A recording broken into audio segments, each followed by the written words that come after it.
Salut tout le monde, c'est Michael Wolf. Gagner à la loto, on peut toujours croire que moi, j'aimerais ça gagner à la loterie. Puis honnêtement, si j'ai le choix, j'aimerais ça gagner à la loterie moi aussi.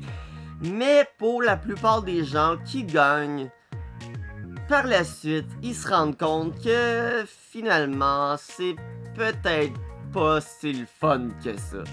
Un gros lot qui vire au cauchemar. Oui, gagner 1 million de dollars peut changer le monde, mais pas toujours pour le mieux. Le bonheur de gagner 1 million de dollars à la loterie peut rapidement se transformer en cauchemar si on se met à mener une vie de millionnaire du jour au lendemain. Et évidemment, quand tu vis une vie un peu dans la norme, que tu gagnes pas un gros salaire et qu'au final tu gagnes à la loterie, ben dans ta tête, je suis rendu Bill Gates, je peux tout acheter, quand dans le fond là, 1 million, 2 millions, 3 millions, quand tu fais des grosses folies, quand tu ne l'investis pas intelligemment, ça se dépense rapidement. Surtout si tu décides d'en donner à tous tes amis.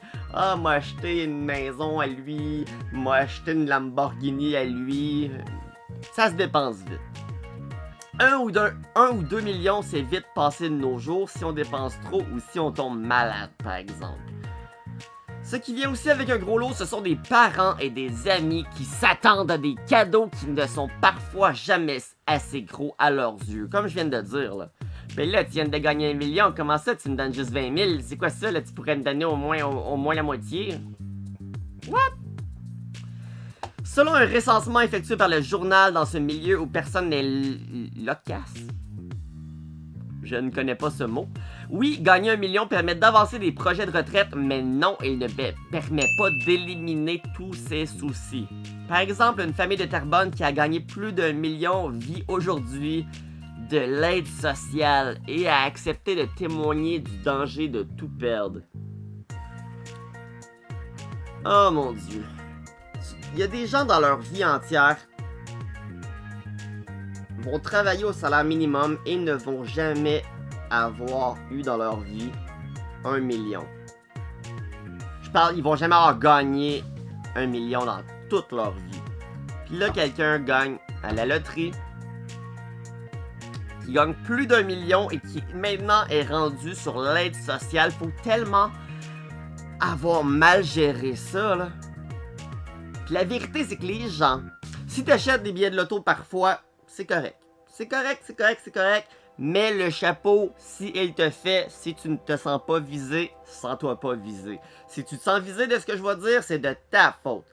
Mais les gens qui achètent des billets de loto, en général, ce ne sont pas des gens qui ont les capacités intellectuelles, la logique de bien gérer un fonds, de bien gérer un gros montant. Parce que la vérité, là, c'est que avec 400 000, avec 500 000 $ bien investis, tu n'as plus jamais besoin de travailler de toute ta vie. Tu ne vis que de tes intérêts. C'est ça la vérité. Un autochtone du village Atikamekw d'Obeshkan, désolé, au nord du réservoir Gouin, a flambé 2,3 millions et vit aujourd'hui pauvrement. Un homme de Prévost a vu des amis s'éloigner. Un entrepreneur de Québec s'est exilé en campagne après avoir été trop généreux. Une famille de la Mauricie connaît des frictions avec des proches. Ben oui, quand tu deviens riche, évidemment. C'est pas pour rien que la plupart des gens riches se tiennent avec d'autres personnes riches. Parce que quand le monde savent que t'es riche, on te traite de manière différente. Imagine ton meilleur ami puis demain t'apprends qu'il gagne 5 millions. Wow, moi je vais le traiter encore de la même manière. Viens me faire croire ça là. Tu vas le voir d'une manière différente. Puis tu vas avoir des attentes différentes envers lui. Quand t'es riche, les gens te voient différemment, puis t'as de la pression. Ils te font sentir de la pression.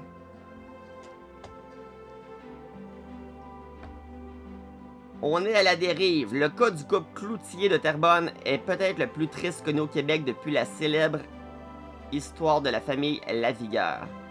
Les cloutiers ont profité de leurs millions remportés au 649 en 2003, mais ils ont tout perdu et vivent maintenant de l'aide sociale. Ce n'est pas croyable, ça nous a été donné puis ça nous a été enlevé, se désole Diane Ducheneau. Dans le temps des fêtes, j'ai fait une demande pour l'épicerie, c'est plate, on est à la dérive. Qu'est-ce que t'as fait vraiment avec ton argent? Je veux savoir exactement combien de temps ça t'a pris, qu'est-ce que t'as fait avec, puis à quel moment t'as réalisé que tu venais de te planter? À quel moment? T'as-tu passé ta carte de crédit à l'épicerie puis tu t'es rendu compte que c'est refusé? C'est quoi là, me semble? Tu le voyais là, ton argent descendre? En montrant les photos de l'époque où elle et son mari vivaient richement, Madame Ducheneau ne peut retenir ses larmes. Elle se remémore leur luxueuse maison, leur Harley Davidson, l'immeuble résidentiel, les voyages dans le sud et tous les autres biens achetés avec le chèque de l'Auto-Québec. Le couple vivait d'une petite entreprise de nettoyage à Terrebonne. Leur première divergence déclenche leur déboire. Madame Ducheneau voulait étaler les paiements selon les recommandations de leur conseiller financier, mais Monsieur Cloutier désirait payer l'entièreté des biens comptants. Ils ont aussi offert 5 000 à chacun des membres de la famille et gâté leurs 3 enfants. C'est rien, là. À chacun des membres de leur famille. Ok, on sait pas sont combien dans leur famille. Ok. Descente aux enfers. La chance a rapidement mal tourné. En quelques années, ils ont tout perdu en raison de problèmes de santé.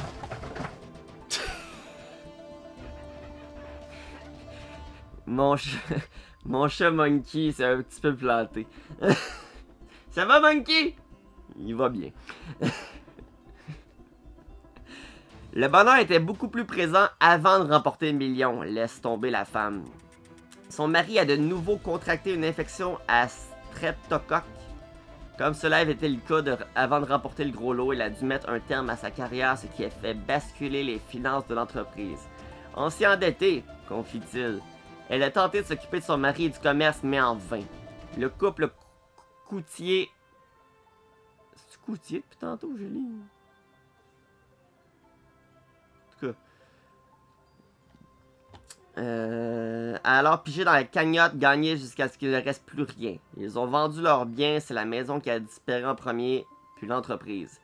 C'était ma vie, tout ce que j'ai fait et mérité, je l'ai perdu.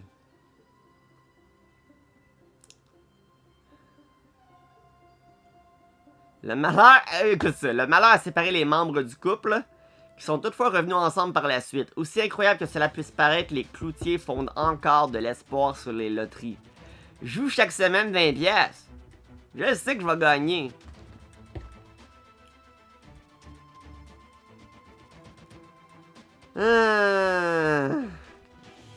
En froid avec des proches. Gagner un gros lot peut aussi conduire à des tensions avec les proches. Une nouvelle millionnaire de 50 ans confie que son gain a créé un froid dans sa famille. Évidemment. Oh, Manon Janvier, une technicienne au centre de distribution de Cogeco à Trois-Rivières, ma ville, n'a plus de soucis financiers aujourd'hui. On se sent bien, dit-elle. Le côté négatif, c'est la relation avec quelques-uns de ses proches qui s'est détériorée. C'est beaucoup 1 million, mais ce n'est pas tant que ça en 2016, dit-elle, soulignant qu'il y a des membres de sa famille qui ont mal compris la situation. Ça fait un froid.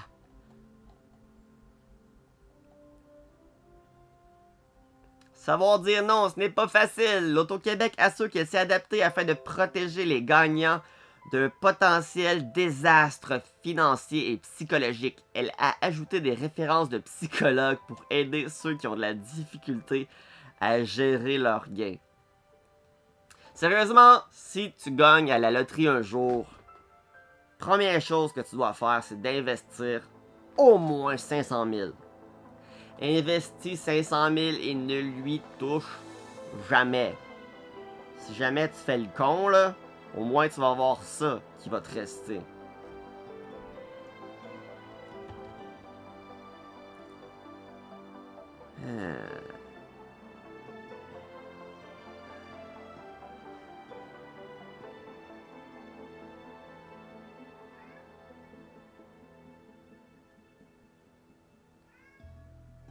Cinq conseils de l'Auto-Québec aux gagnants.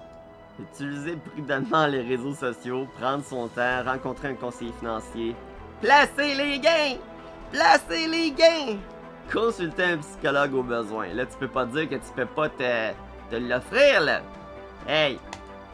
Tu peux te l'offrir, le psychologue. C'est combien de temps? On ne vit pas en millionnaire avec 1 million. Oui, tu vis en millionnaire avec 1 million. Tu vis en millionnaire.